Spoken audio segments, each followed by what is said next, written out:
What would you do if the one dream you wanted more than anything in this world, the one thing no amount of money, no amount of power, no amount of love could give you, was something another woman could offer your husband simply by existing? What would you do if the only way to give the man you loved the family he deserved was to step aside? Not out of weakness, not out of defeat, but out of a love so vast, so ungovernable, that it could hold even that. This is the story of Seol Ji-yeon, a woman married to the most feared man in Seoul, a woman who had survived everything: betrayal, violence, grief, the grinding loneliness of a life lived at the top. But the one thing she could not survive, could not fight, could not outmaneuver with intelligence or grace or money, was her own body. And what she chose to do about it will stay with you long after this story ends. Stay until the very last word, because the moment that will completely break you open, it is not the one you are expecting, I promise you. There is a building in Hanam-dong, Seoul, that stands 42 floors above the Han River and casts its shadow over some of the most expensive real estate in the country. Its residents do not discuss their business in elevators. Its security staff do not ask questions they are not paid to ask. Its penthouse has been home for 15 years to a woman named Seol Ji-yeon, and she has made it, in that time, into something that is less a home and more a masterwork, a controlled environment, a place where nothing enters without her knowledge and nothing happens without her consent. Ji-yeon is 43.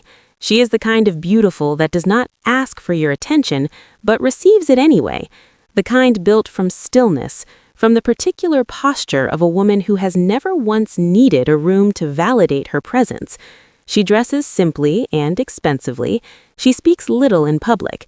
In private, her mind moves with the speed and precision of someone who has spent decades operating in two simultaneous worlds: the legitimate world of Seoul's philanthropic and business elite, and the invisible world of the Kang Syndicate, which her husband has led for 20 years, and which she has helped sustain through every crisis with a quiet competence that most of his lieutenants will never fully understand or acknowledge.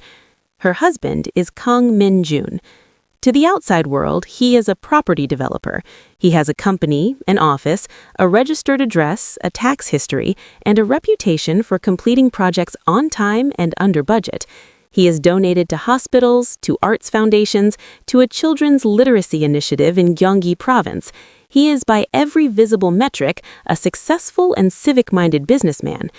To the invisible world, he is the head of an organization so old it predates the Korean War, so embedded in the country's commercial infrastructure that removing it would cause damage visible for a generation. He is not a man who raises his voice. He is not a man who makes threats.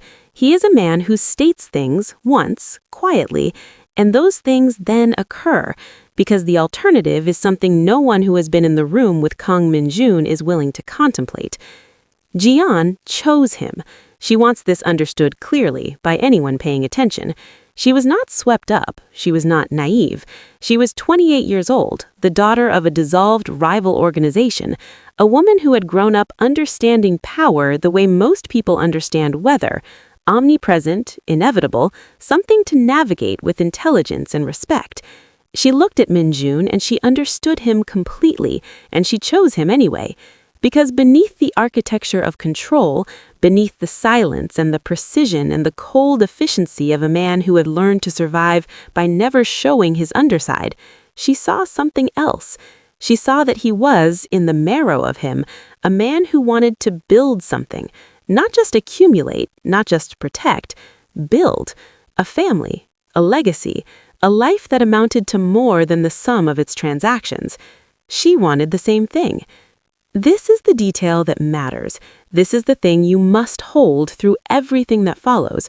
Both of them, from the very beginning, wanted a child, not as an heir in the dynastic sense, though that narrative was available to them and others would have used it, but in the simplest, most human sense, a child to love, a life to tend, a reason to build something that outlasted the business.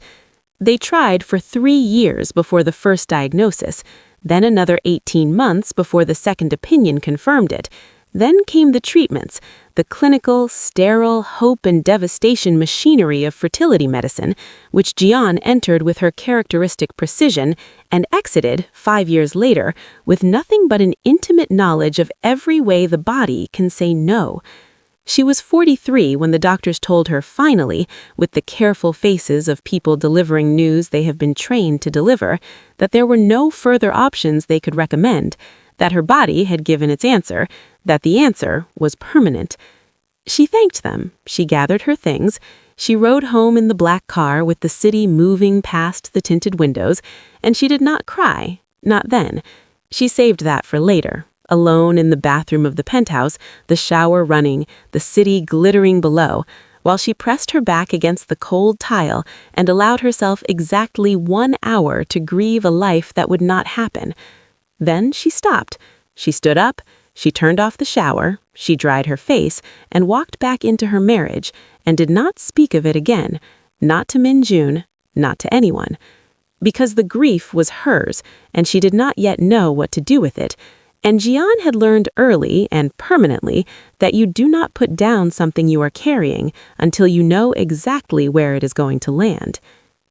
Amara Delani arrived in Seoul on a Tuesday in March, carrying 1 suitcase, a document folder organized with a neatness that spoke of someone accustomed to making order out of limited resources, and the particular composure of a person who has traveled very far from everything familiar and has decided that the distance will not show on her face.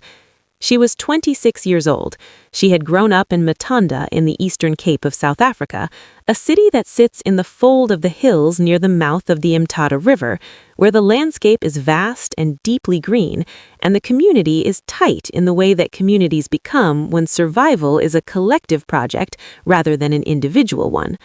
Her mother, Namvula, was a nurse. Her father had died when Amara was 11, and Namvula had raised 4 children on a nurse's salary and a stubbornness that Amara had inherited so completely she sometimes felt it in her spine. She had studied hospitality management. She had worked in Cape Town, then briefly in Dubai, then accepted a placement with an agency that placed domestic professionals in high-net-worth households across Asia.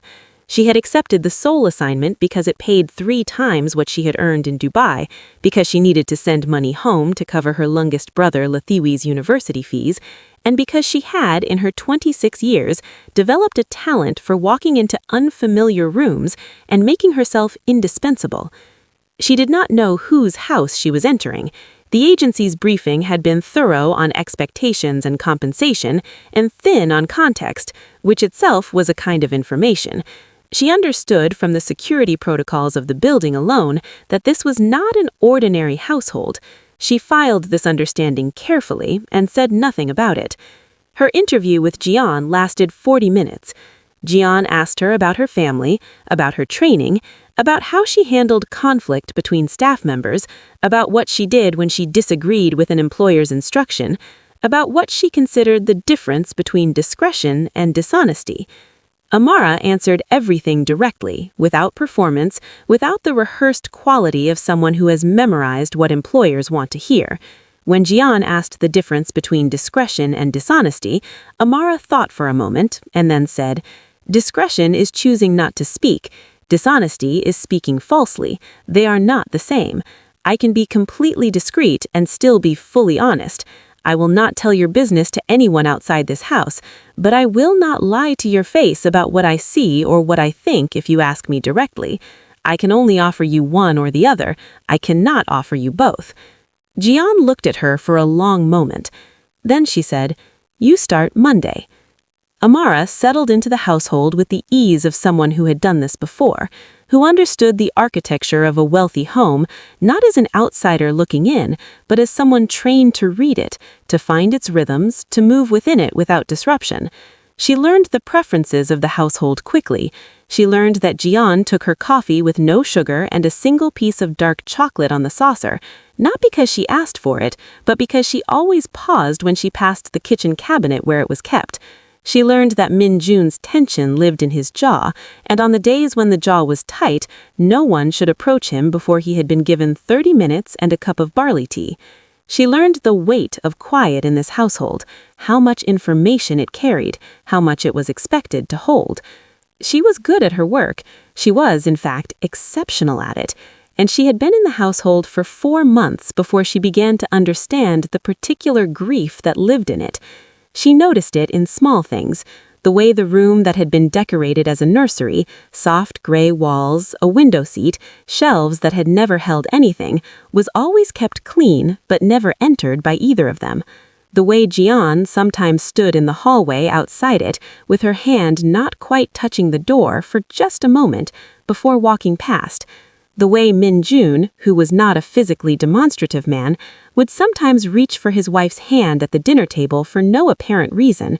Not a romantic gesture, but something older, something that looked like, I know, I am still here, I have not forgotten what we lost. Amara noticed all of this and said nothing. It was not her grief to name, but she carried it with her, the knowledge of it, the way you carry something you have been trusted with without being explicitly asked. If this story is already reaching somewhere inside you, you are not alone.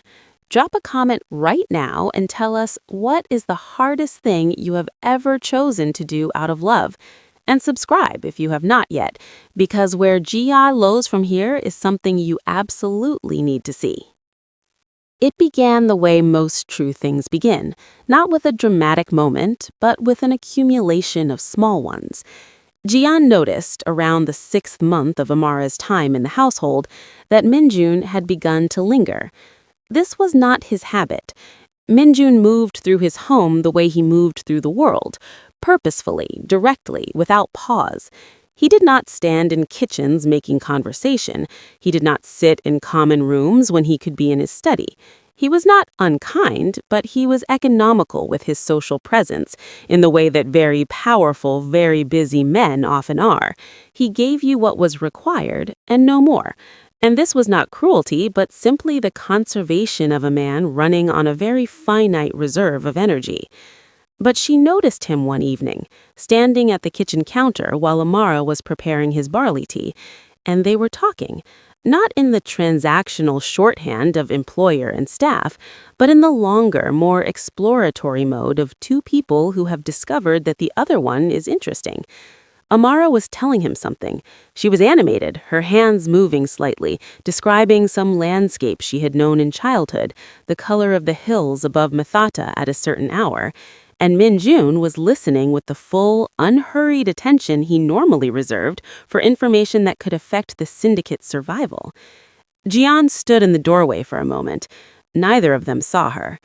She went to her study and sat down and looked at the wall for a long time. She was not a woman who catastrophized.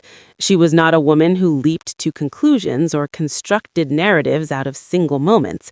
She was a woman who gathered data, assessed it without sentimentality, and then made decisions. So she watched. Over the following weeks, she watched with the same precision she brought to anything that mattered. What she saw was this.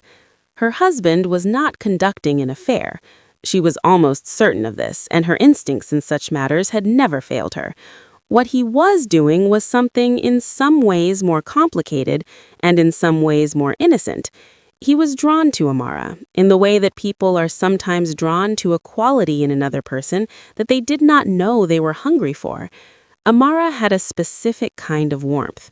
Not performed warmth, not the professional warmth of excellent service, but the real thing. The warmth of someone raised in a community where people were genuinely each other's business, where caring for others was not a personality trait, but a baseline assumption of human interaction. She asked Min-jun how he was, and she meant it. She remembered things he mentioned in passing and followed up on them weeks later.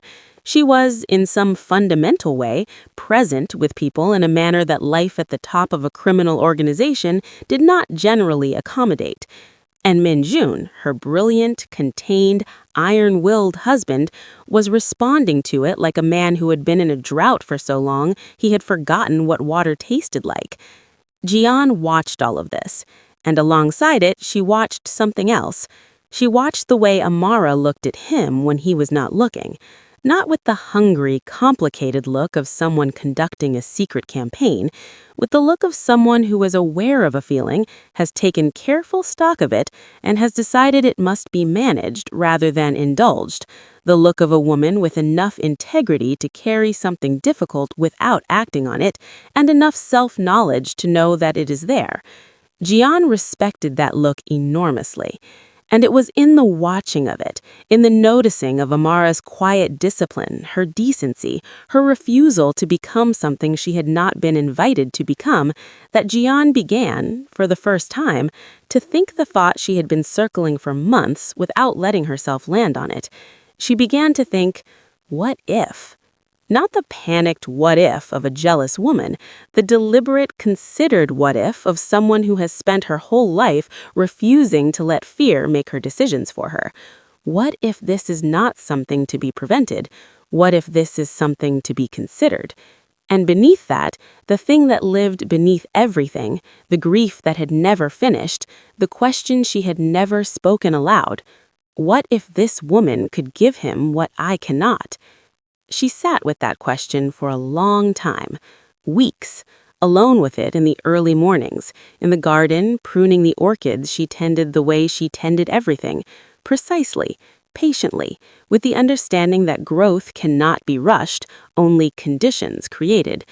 And slowly, the way the river finds its way around the stone, not by force but by persistence, she arrived at something. Not a decision yet, an opening. A willingness to think about what she had always assumed was unthinkable. She asked Amara to walk with her in the rooftop garden on a Sunday morning when the household was at its quietest.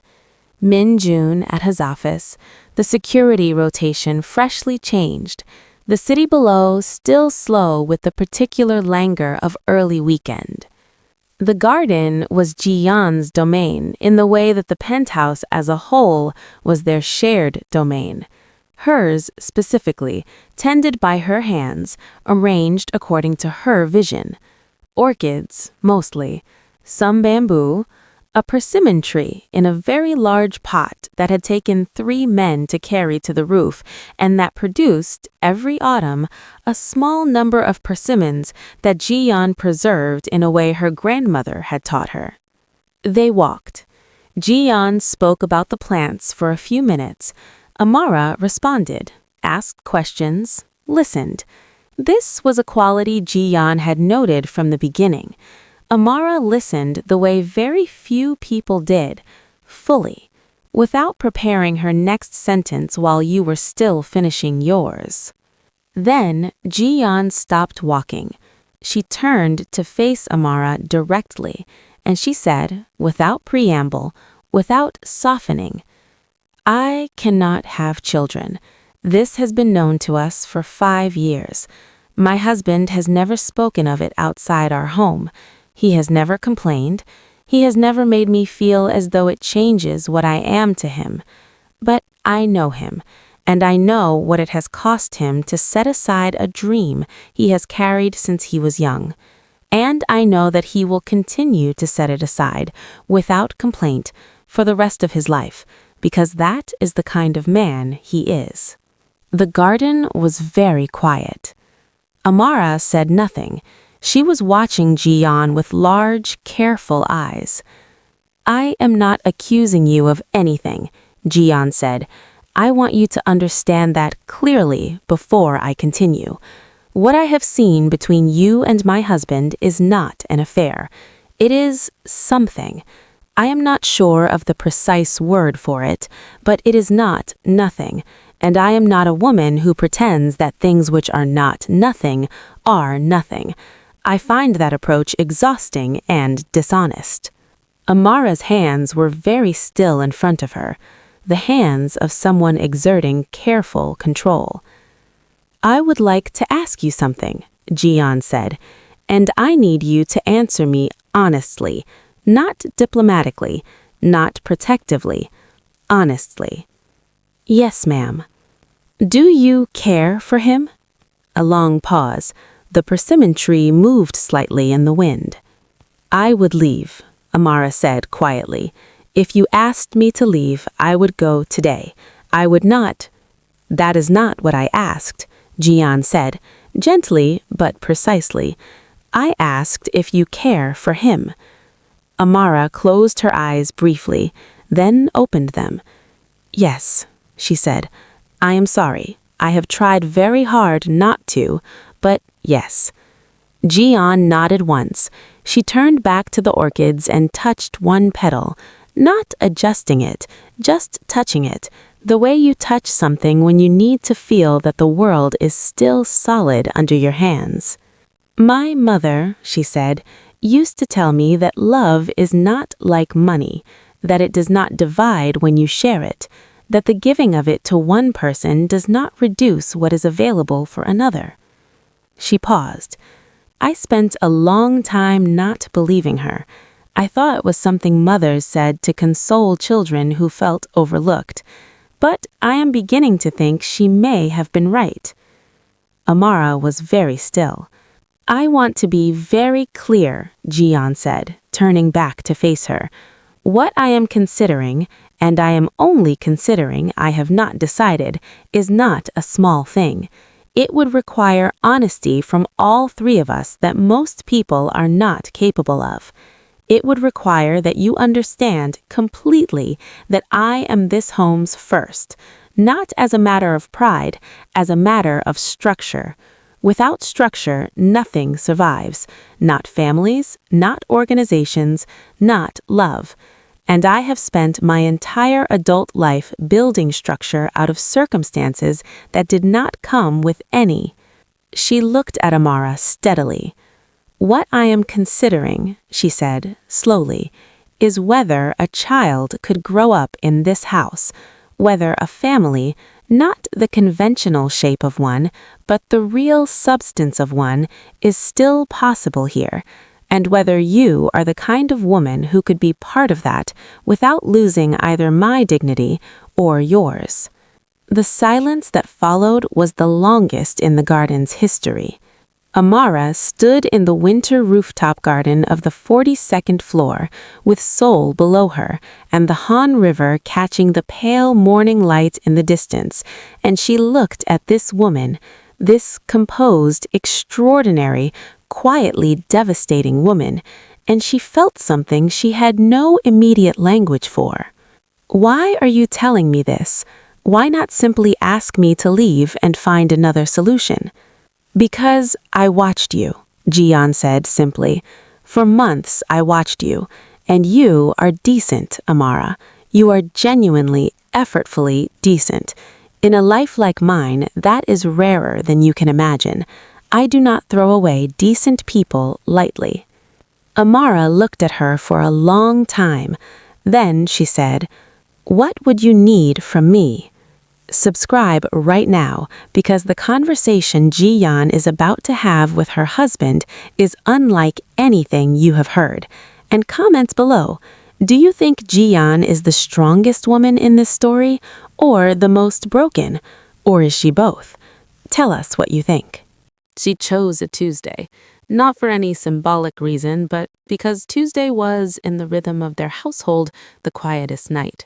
No business commitments, no social obligations, just the two of them, and the view of the river, and the particular quality of silence that 15 years of marriage produces, full of history, dense with everything that has been said and left unsaid, like a room that has been lived in long enough to hold the shape of its people. She waited until after dinner, until the table had been cleared and the household had settled, and the city below had passed into its later, quieter register. Then she poured 2 glasses of the bourbon he kept for moments that required something stronger than wine, and she set one in front of him, and she sat down across from him, and she said, "I need to tell you something, and I need you to listen to all of it before you respond." Min-jun looked at her.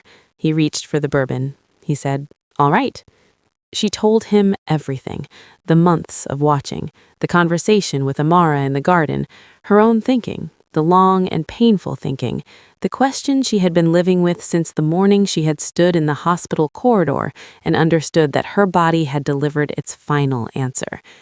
She told him about the grief she had carried alone for 5 years, quiet and perfectly managed on the outside, a continuous internal weather she had never asked him to stand in with her. She told him that she understood what he had sacrificed, that she had always known, that his silence on the subject had not fooled her for a single day, because she knew him the way you know someone you have been the closest witness to for 15 years. She told him that she had not arrived at this lightly, that it had cost her something she could not quite name but could feel with complete certainty, a relinquishing, a loosening of a grip she had not known she was holding this tightly, that she had fought with herself about it, had argued herself out of it and back into it and out of it again for months, and that she had arrived finally at this. "I want you to have a child," she said. Her voice was completely steady. She had practiced this steadiness. "I want this household to have a child in it, and I want, if she is willing, and I believe she is, and if you are willing, which I am asking you directly and honestly tonight, I want it to be with Amara, because I have watched her and she is good, and a child deserves to come into a home with a good mother, and I believe I could love that child as my own, because it would be born in this house, and this house is mine, and I do not love things halfway." Min-jun had not moved through all of this. He was the stillest she had ever seen him, and she had seen him still in boardrooms with men threatening his life. She had seen him still in hospital corridors. She had seen him still in the worst moments of their marriage, the moments that had tested the structure of it and found it, somehow, intact. But this was a different stillness. This was the stillness of someone struck completely through. When she finished, the silence lasted a very long time. Then he said, "Ji-yeon," just her name, like it was the only word available to him. "Do not tell me I do not have to do this," she said. "I know I do not have to. I am choosing to. There is a difference, and the difference is important to me." He stood up. He came around the table.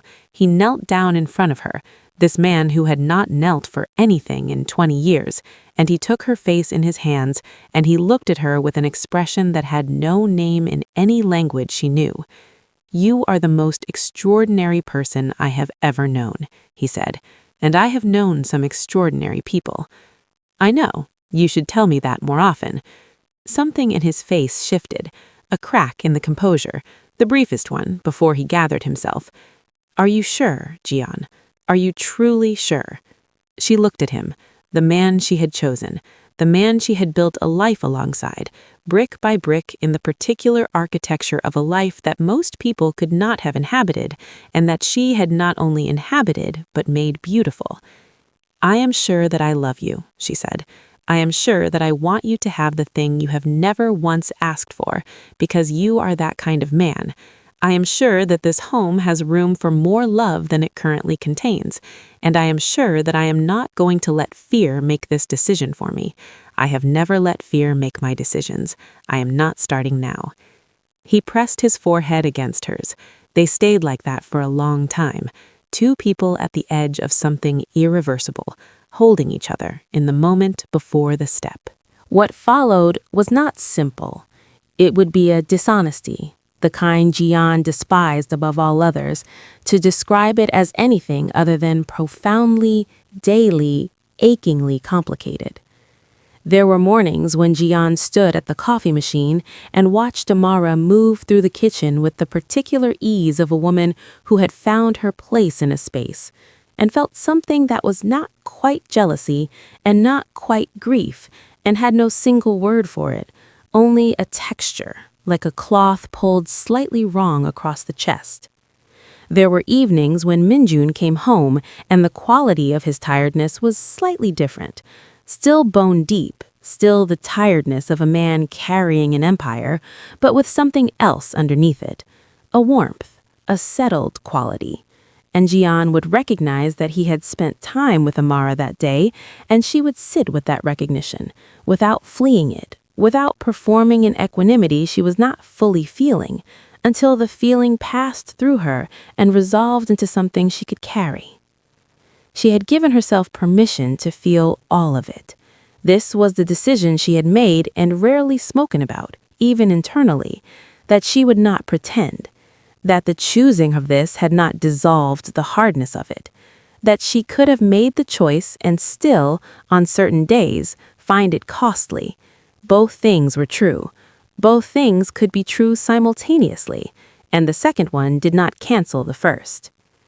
Amara, for her part, moved through this new configuration with a carefulness that Ji-yeon recognized as love. Not romantic love directed at her, but a genuine care for her dignity, a constant low-level attention to what Ji-yeon needed, a determination not to crowd her or diminish her or take up space that had not been offered.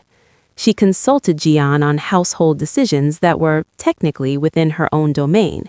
She never once behaved as though the terms of this arrangement had given her something she had not been given, as though she had earned status she had not been granted. Ji-yeon noticed all of this. It mattered to her enormously. It was the thing that made the arrangement workable day to day, not the grand architecture of the agreement, but the small, daily courtesies with which Amara honored it.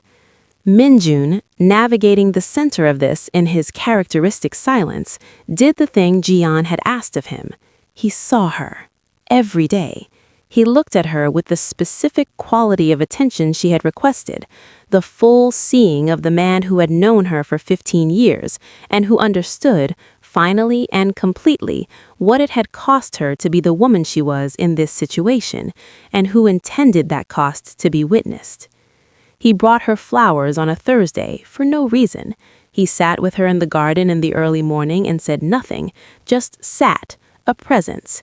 He told her, more than he ever had before, that she was extraordinary, that he was grateful, that the shape of his life, whatever it had become, was livable because she was in it. She received all of this without deflecting it. This was new. She was learning, at 43, to let herself be seen. It turned out to be one of the harder things she had ever done. Amara's family was quietly brought into the circle of care. Her mother, Namvula's medical needs were addressed through a private clinic arrangement Ji-yeon made without being asked, because it was the right thing, and because in Ji-yeon's architecture of values, the right thing was simply what you did. Her brother, Latiwe's final year of university, was funded without ceremony. Amara wept in private when she understood what had happened. When she finally mentioned it to Ji-yeon 3 days later, Ji-yeon said only, "If you are in this house, your people are in this house. That is simply how it works." Amara looked at her for a long moment. Then she said, "My mother would like you." Ji-yeon, who was not a woman easily disarmed, was briefly, visibly disarmed. She said, "Tell me about her." And Amara did. And Ji-yeon listened, and in the telling and listening, something shifted between them, not dramatically, not suddenly, but the way the light shifts when a cloud moves, the same landscape, but different, brighter, the details suddenly distinct. The baby came on a Wednesday in October. The birth had been planned carefully, as everything in that household was planned carefully. The hospital, the medical team, the security arrangements, the discretion agreements. Min-jun had been present, Ji-yeon had been present. This had been her choice, insisted upon, quietly and without room for negotiation. She would be there. Whatever this was, whatever shape it took, she would not absent herself from it. Absence was not her answer to difficulty. It had never been. The baby was a girl. They named her Soo-yeon, the first syllable from Min-jun's family naming tradition, the second, Yeon, from Ji-yeon's own name, offered by Ji-yeon herself, quietly as Amara was still recovering, as Min-jun stood with the child in his arms, looking at her with an expression Ji-yeon had never seen on his face in 15 years of watching his face. She understood immediately and completely that it was the expression of a man encountering something that had reordered his interior of him. She gave the name. She put it there deliberately, in the child who was not hers by blood, but who had come into a house that was hers, into a life that was hers, into the arms of a man whose joy was inseparable from her own joy, because that was what 15 years of shared life produced. And then Min-jun turned, with the baby in his arms, and he held the child out to Ji-yeon. Not to show her, not to let her see. He held the child out to her in the specific way of someone offering something that belongs to you. Ji-yeon had not expected this.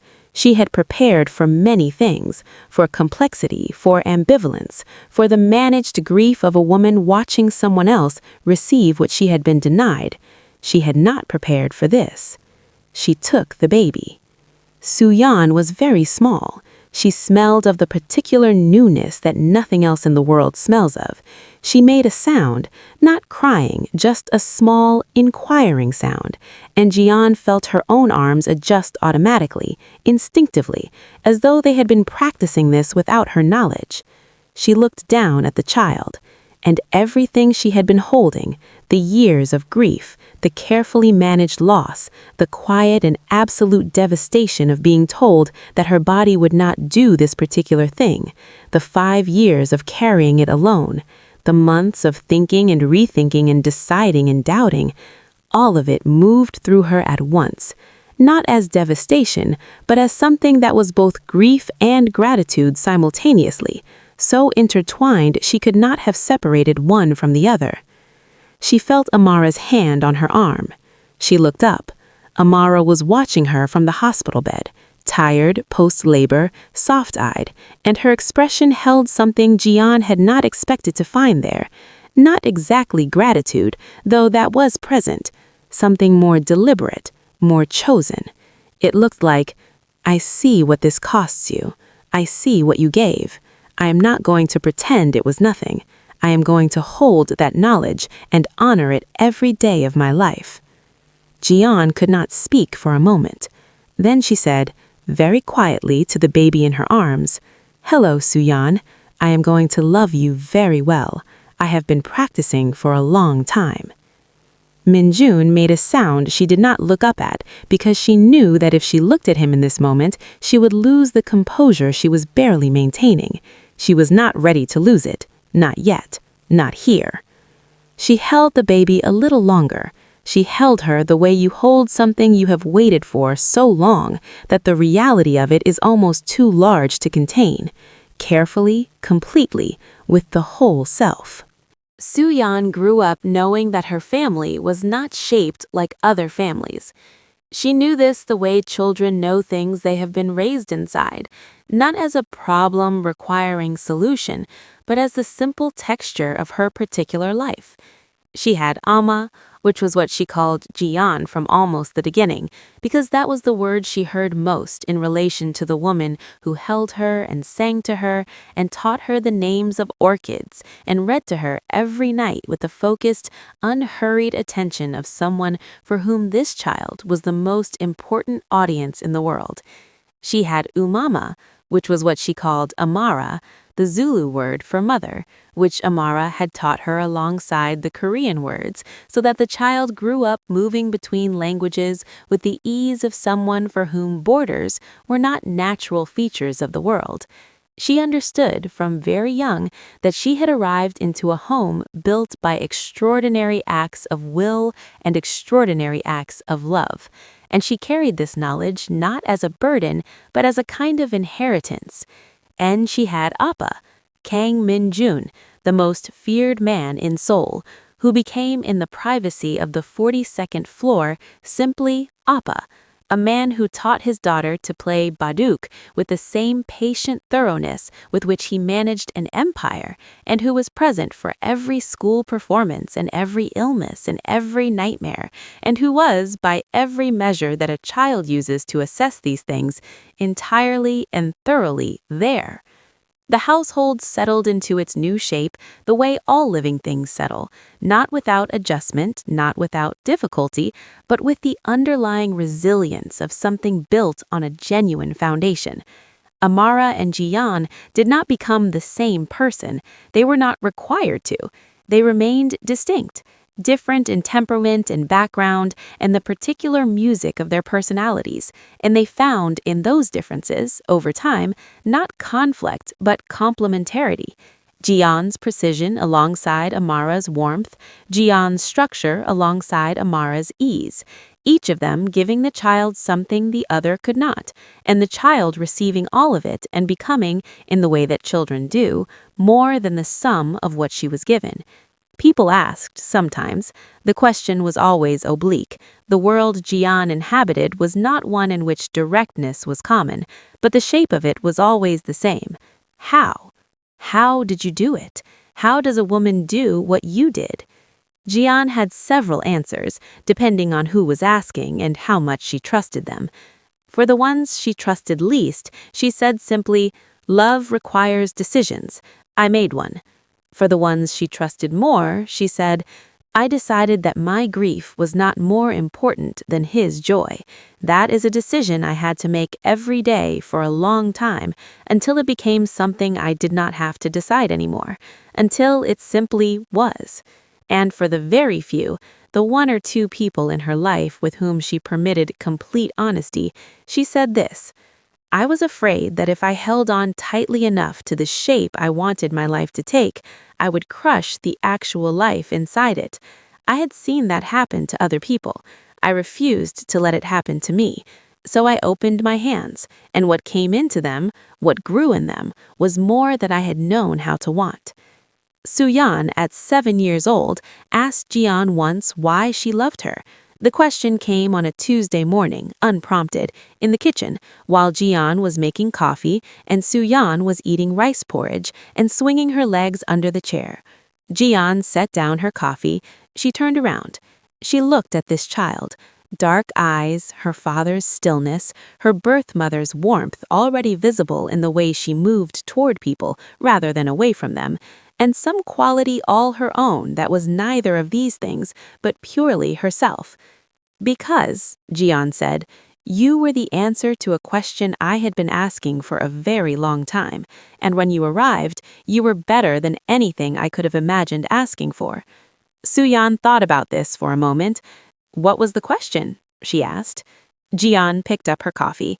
"It was whether love was big enough," she said. "It turns out it is." She went to sit beside her daughter.